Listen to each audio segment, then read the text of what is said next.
مفتی طارق مسعود صاحب کے نیو بیانات سننے کے لیے ہماری اس یوٹیوب آفیشیل چینل آن سراج کو سبسکرائب کریں. شکریہ. بسم اللہ الرحمن الرحیم نحمدہ ونصلی علی رسولہ الکریم. انجینئر علی مرزا سے جو ہمارے اختلافات ہیں، علماء کے اختلافات ہیں، وہ ساری دنیا کو معلوم ہے. جناب انجینئر علی مرزا کے نظریات سے ہم متفق نہیں ہیں. میں جہلم بھی گیا اسی سلسلے میں، لیکن جب تک دلائل کا جواب دلائل سے چل رہا تھا معاملہ ٹھیک تھا. اب ایک فتویٰ آیا ہے سامنے جو بڑا پھیلایا جا رہا ہے. ایک مولانا صاحب کی طرف سے فتویٰ دیا گیا کہ جی انجینئر صاحب کا قتل جائز ہے. تو میں یہ اپنی دینی ذمہ داری سمجھتا ہوں کہ ہم اس فتوے سے بالکل متفق نہیں ہیں، اور جتنی بھی میری بڑے علماء سے بات ہوئی ہے، جہاں تک میری رسائی تھی، جن سے میری بات چیت ہوئی ہے، وہ کوئی بھی اس فتوے سے متفق نہیں ہے. تو لوگ اس فتوے کو علماء کا متفقہ فیصلہ نہ سمجھیں، کیونکہ ہمارے ملک میں پہلے قتل و غارت بہت ہوئی ہے. یہ شرعاً کسی کو اجازت نہیں ہے اس کی کہ کسی بھی شخص کو اٹھ کے وہ قتل کر دے. انسانی جان کا قتل، چاہے وہ کسی بھی مسلک سے ہو، کسی بھی فرقے سے ہو، کسی بھی مذہب سے ہو، ہم اس کا قتل جائز نہیں سمجھتے. پاکستان میں قانون بنا ہوا ہے کہ کوئی بھی صحابہ کرام کی بے ادبی کرتا ہے یا گستاخی کرتا ہے تو قانون بنا ہوا ہے. تو یہ سپریم کورٹ کا کام ہے، ہائی کورٹ کا کام ہے، جج کا کام ہے کہ وہ یہ فیصلہ کرے کہ کون گستاخ ہے اور کون گستاخ نہیں ہے، اور اس بیس پہ جو بھی پاکستان کا لا ہے، قانون ہے، وہ نافذ ہونا چاہیے.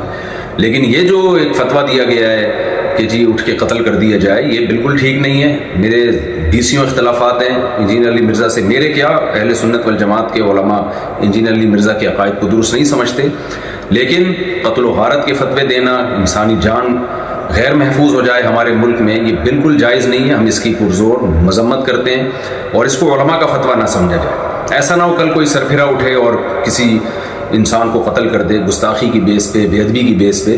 تو یہ بالکل غلط ہے. ہم اس کی بھرپور طریقے سے مذمت کرتے ہیں، اور علماء بھی، جہاں تک میری رسائی علماء سے ہوئی ہے، وہ بھی اس عمل کو جائز نہیں سمجھتے. تو ملک میں امن کی کوشش کریں اور دلائل کی دنیا میں رہ کے ہی بات کی جائے گی. اس سے آگے بڑھنے کی کوشش نہ کریں، قانون اپنے ہاتھ میں لینے کی قطعاً کوشش نہ کریں. یہ جو ریسنٹلی فتویٰ آیا اور سوشل میڈیا پہ پھیلایا جا رہا ہے، بالکل غلط ہے. قرآن و سنت کی روشنی میں اس فتوے کا کوئی سر نہیں بنتا. اور وہ پھر یہ ہے کہ ذرا سی کسی کی بات زبان سے کوئی لفظ نکلتا ہے نا، لوگ اس کو پکڑ لیتے ہیں. جنید جمشید کے ساتھ ہوا، مولانا طارق مسعود صاحب کے ساتھ ہوا، اور سیالکوٹ کا جو واقعہ ہوا تھا، ہم تو یہ جو واقعات تھے ان کے زخم ابھی چاٹ رہے تھے کہ جناب ایک اور فتویٰ مارکیٹ میں آ گیا کہ جی فلاں کو قتل کر دیا جائے. یہ بالکل درست نہیں ہے. تو خدارا جو مذہبی لوگ ہیں وہ جنونی ہیں، جنون کی حد تک آگے بڑھنے کی کوشش نہ کریں. پاکستان کا، اسلام کا امیج دنیا میں خراب کرنے کی کوشش نہ کریں. اس سے ملک میں نقصان ہوگا اور قتل و غارت کا میدان گرم ہوگا. تو یہ بالکل غلط ہے.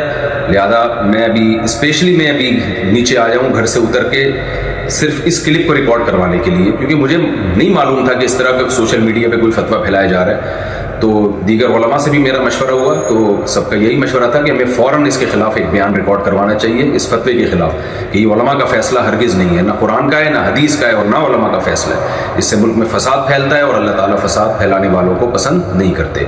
تو ملک میں ہر ایک کی جان محفوظ ہونی چاہیے، چاہے وہ کسی بھی مسلک سے اس کا تعلق ہو، یا کسی بھی فرقے سے، یا کسی بھی مذہب سے، کوئی بھی رائے ہو. دلائل کی دنیا میں آپ ضرور ڈیبیٹ کریں، دلائل کی دنیا میں آپ ضرور ایک دوسرے کو چیلنج دیں.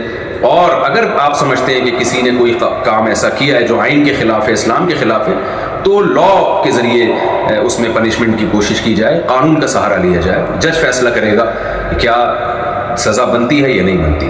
اللہ تعالی ہمارے ملک کو ہر قسم کی اندرونی اور بیرونی سازشوں سے پاک فرمائے، اور اس شر سے اللہ تعالی ہمارے کنٹری کو محفوظ فرمائے، اور عالم اسلام میں محبت اور اتحاد پیدا فرمائے، اور ہماری سب کی جانوں کو اللہ تعالی محفوظ فرمائے. اور یہ جو مذہبی شدت پسندی ہے، اس شدت پسندی سے اللہ تعالی ہم سب کی حفاظت فرمائے. وما علینا الا البلاغ.